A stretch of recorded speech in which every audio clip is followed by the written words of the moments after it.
You're right, guys. A day at home today because I'm waiting for a new laptop to come. I renewed my phone on the contract, strangely for the same price, but they threw a laptop in as well. But I've got to sign for it, so I've got to stay in. Anyway, so what we're going to do, we're going to have a chat about Blight. Wow. Blight, very emotive subject, Blight. So what we're going to look at, we're going to look at Blight. I've got loads of notes here, so I will be glancing down now and again.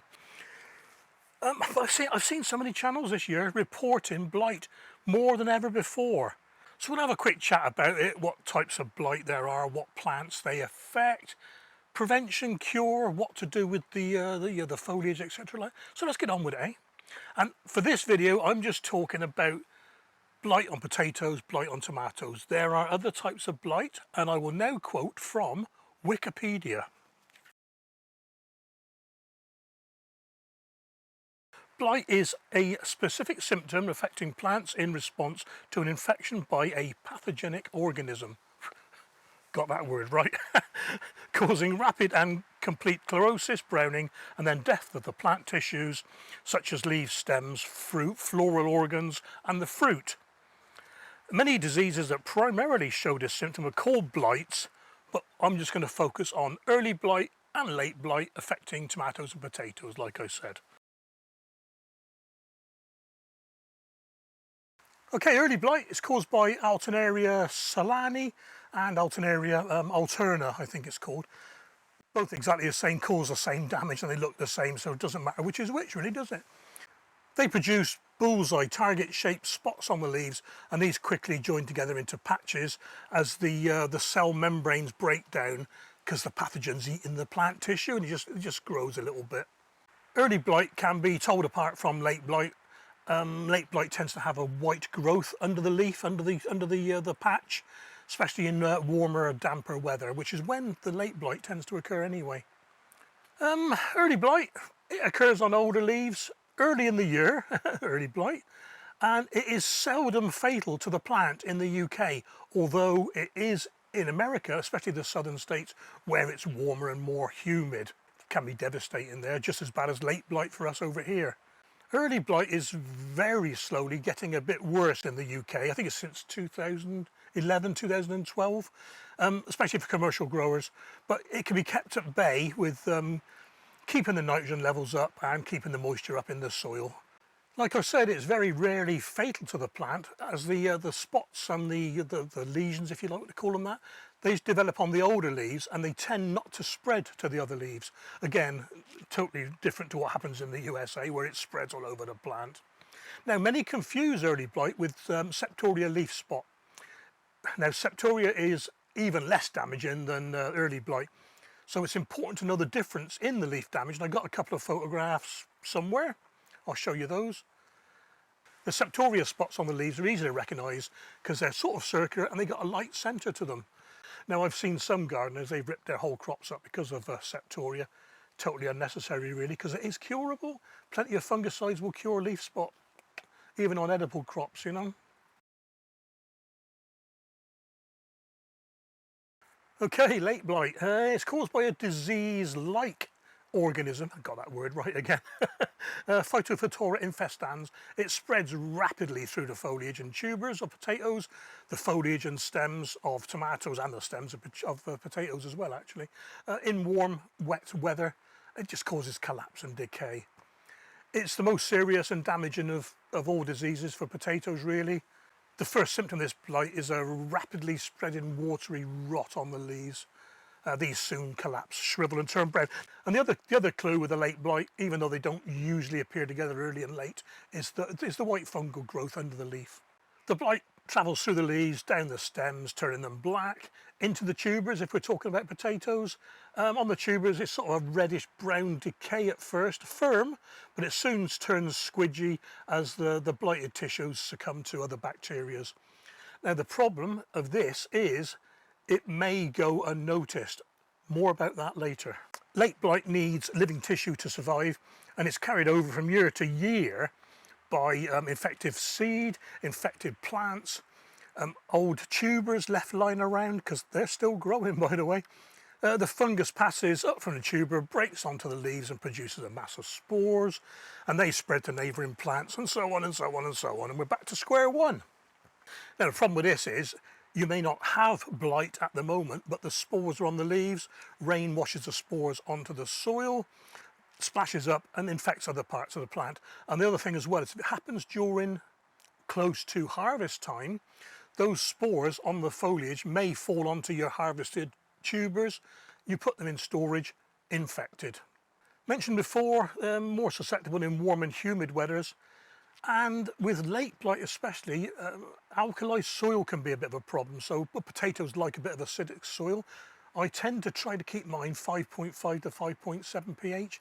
Can't always do it, but it's not too difficult for me because I grow in buckets.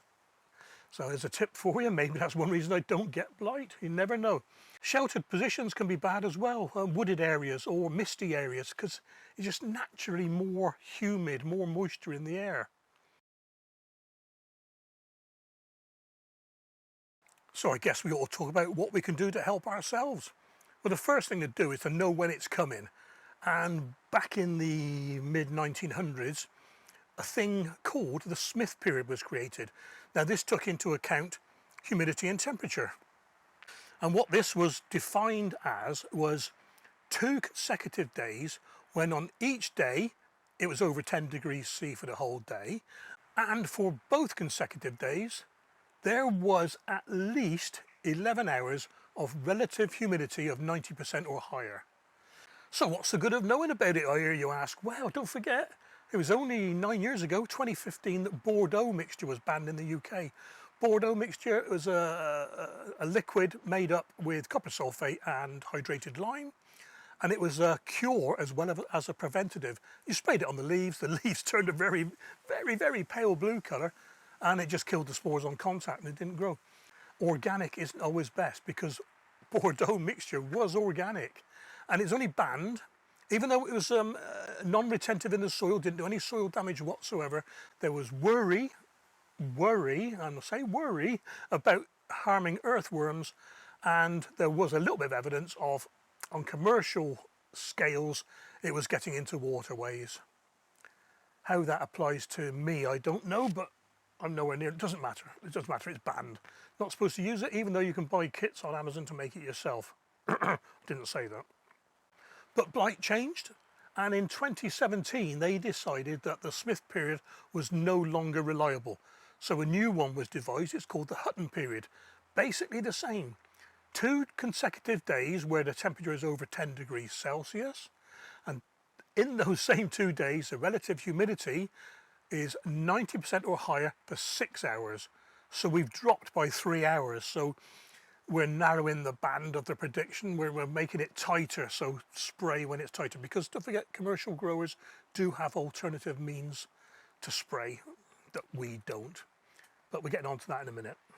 So how can you use this yourself? Well, there used to be a good site called Blight Watch. The Blight Watch used to send you, oh, you've got an alert, and it will send you an email for for that week, highlighting those 2 days where you had a problem. It's gone, it is obsolete, it is no more. But there's one now called Blight Spy. And what Blight Spy, you've got to look on the website. I don't know, it's such a stress looking on the website. But I'll show you the drawing here, and it tells you the Hutton period for all of the couple of hundred monitoring stations across the UK. You click the one nearest you, or the 2 or 3 around you, and you decide, yes, I've got a risk, or I've got a near miss, or I'm all clear for the week. So we know when the blight periods are coming, so what can we do to help ourselves? Bit of prevention. Prevention's better than cure. So although we like to leave lots of tomato leaves on, it's a good idea to take some off later in the season, especially the lower part of the plant. Keep the airflow. If the air is flowing through the plant, then the spores aren't going to stop around too long, you know what I mean? If it's all tight and clustered and there's leaves everywhere, oh, look at all these lovely leaves, it's going to stick to them and it will just stay there and it cause you blight. So take off what you can. Okay, then here's what I mean about keeping the bottom of the tomato plants clear. Look, most of the foliage and all the branches have all gone from around here now, and the fruits are just ripening on the vine. A little bit more complicated this side because a lot of the tomatoes are growing low down. But I've done what I can and keep an eye on it. And the same applies for any other detritus around your plot, around your garden. If you've got mounds of whatever, it doesn't matter what it is, the blight spores can settle on it and the next breeze can blow them onto your tomatoes or your potatoes. A little bit more awkward potatoes, it's awkward trimming the leaves off, but certainly take off any damaged or dying leaves, and the same with tomatoes, which is normal hygiene anyway. Now, if you've had a heavy infestation of blight, late blight, on a potato crop, it may be advisory in the ground, I'm not talking pots, in the ground, to not use it for 3 crop rotations if you do that, if you garden by that method. The reason being, you may have left some volunteer tubers, volunteer spuds in the ground, and if you've got blight, it's gone down the leaves, gone down the stems, and it's in the tuber, even though you don't know the tuber's there. Tuber's got blight. Tuber grows next year again when you put your new crops in, and all of a sudden you've got the spores there going inside the stem onto the leaves, and your whole crop's got it again. So it may be wise not to, unless you are meticulous in taking up all those little tiny little white spuds. This doesn't apply to tomatoes really.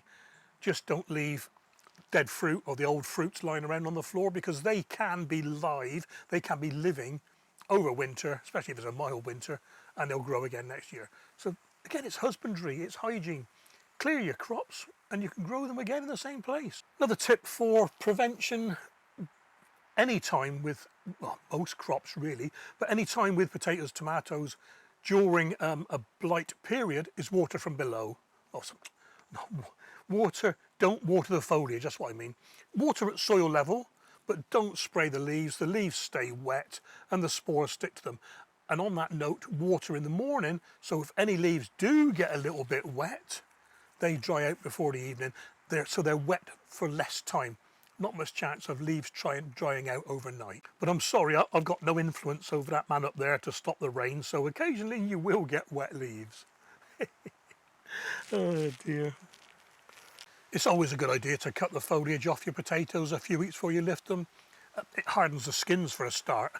And if you cut them off, you've got 2 weeks risk-free from blight, because there's no foliage, there's no stems to transport the pathogen down to the tubers, and they'll store properly. And you can be pretty sure that if you use them as seed potatoes, they haven't got blight, as long as the foliage didn't have blight before you cropped it. And here we are then with taking the foliage off the potatoes 2 weeks before they're going to be lifted, just in case anything travels down the stems into the tubers. Mulching's a good idea. I don't know if you've ever watched rain hit mud, but it tends to splash back upwards. When rain hits a mulch, it just doesn't tend to splash, it just goes in the ground or on your compost. You can plant blight resistant cultivars. What is it? The sarpos with the potatoes and the crush. I can't think. And the crushes with the tomatoes. They're blight resistant. It doesn't mean the plant won't get blight, it just means they're resistant to it, so it can still have a little bit of blight and pass it on. And it also means that the fruits or the tubers are blight free, not the foliage. So it's a step in the right direction, don't get me wrong. If you're worried about blight, plant blight resistant varieties. Okay then, what to do with the fruits or the tubers? Any fruits or tubers that you pick when the plant's got blight, have a look at them. If they look all right, eat them, but eat them pretty quick. Don't bother storing them. Get them used within a week or so. They won't store, and you've also got the risk of spreading the spores to wherever you store them, you know. Like I said, blight needs to live on living tissue. If you're putting those tubers, for example, in the same place that you're storing your seed potatoes, well, you never know, next year, all over again. Okay then, what to do with the plants themselves if they got blight? No problem whatsoever composting the foliage. Blight needs living tissue to survive. There's no living tissue once it's dead in the foliage. Now, be careful if you're composting the tubers or tomatoes themselves, because your compost pile, your compost heap, or your bin may not be hot enough to kill the seeds or to rot down the potato. Let's face it, how many channels have you seen? look at these potatoes growing out of my compost bin, aren't they fantastic? Well, they're not fantastic if they got blight inside them, you know what I mean? So just be careful. Personally, I'd put infected tubers and tomatoes in the municipal bin because it will be composted at the right temperature. Nearly there, guys. It's just started spitting, I can tell, because my inkjet ink is going a little bit blurry. Now the good news is there's a product that can help you prevent blight, and that is this JBA Blight Guard. I'm in no way, shape or form affiliated with them whatsoever. I just use it and I think it works for me. I think it's fantastic. I've used it for 3 years and I have been blight free for 3 years up the plot. I'm usually blight free at home anyway because there's nobody else around me growing potatoes or tomatoes, you know. But up the plot, my plot neighbours have blight every year and I don't, so that to me says it works. Sorry, I got sidetracked, my laptop arrived. Right, JBA Blight Guard, yeah, non-chemical concentrate to help prevention of blight in potatoes and tomatoes. 100% natural product, no chemicals, safe to use in your garden. Well, obviously, because it's for potatoes and tomatoes. Not organic, not soil association approved, but as we showed earlier on, organic means diddly squat, doesn't it? So I follow the instructions for this. I spray every week from June to September, or more latterly in the last 2 years, June to October actually, because the seasons are getting a little bit warmer for longer. So we're near the end of September now, and so I'll be spraying till October. So what I do, I go and look at Blight Spy. I bring up my nearest ones, which are King Stanley in the north, that's about 5 miles, and there's one down by Thornbury southish, that's about 7 or 8 miles. So I'm in the middle. They usually both alarming at the same time, both red or both yellow or both green, so it's not too bad. Look at that. If I've got a warning due in the next 2 days, I spray. So I've done my weekly spray, but I do an extra spray if I've got a warning coming, and I spray 2 days before the warning. 2 days or 1 day, depends what I'm doing. If it's pouring down with rain, I'm not spraying, am I, you know? Yeah, so I spray. And for this one, this chart I've just shown you now, I'll bring it back up. I will spray again on the 23rd probably, because it's a long period of red. I haven't seen that this year. Normally it's 2, and there's a yellow and a green, green, yellow, green. But this week, red all the way down, you know. So I'll be spraying again. And all this does, it coats the leaves ready, and it stops the spores from doing what the spores do. Doesn't necessarily prevent blight, but like the blight-resistant varieties of tomato and potato, it does everything it can to stop you getting blight. So anyway, like I said, I'm not sponsored by them. If I was, they'd send me some Condor potatoes, wouldn't they? Hope you're listening, JBA. The bottle lasts me a year. I've got that's about just over half down. In fact, it's my second bottle. I used a little bit over from last year. So yeah, about 3/4 of a bottle this year. 22 quid a bottle. 22 quid's worth of safe spuds and tomatoes, you know. Oh, well, that's it, guys. I think I'm going to play with this laptop now. Hope this all makes sense. You know, it's a little bit mishmash, bit here and there, and the reason I've done this is because I've seen so many channels, I already said moaning, complaining about blight this year and lifting the crops and ruined crops and stuff like that. So I hope some of those channels see this and it, you know, eases your mind for next year. The other ironic thing is a lot of these channels will happily put something on their cabbages to stop caterpillars, or something on their beans to stop black fly, or something on there to stop green fly, but there is something to help with blight and they don't use it. So use it, I recommend it. It's got the Digwell's double thumbs up. I hope you enjoyed this one, guys. Just going to show that blight doesn't have to be the be all and end all, doesn't have to be the end of your crops. You can do a bit of preventive measures, you can do a bit of hygiene, you can take a few leaves off, clear the ground, water properly, don't water from above, use JBA if you want to. It doesn't have to be the death of your tomatoes and potatoes. Look after yourselves, take care, and I'll catch you on the next video.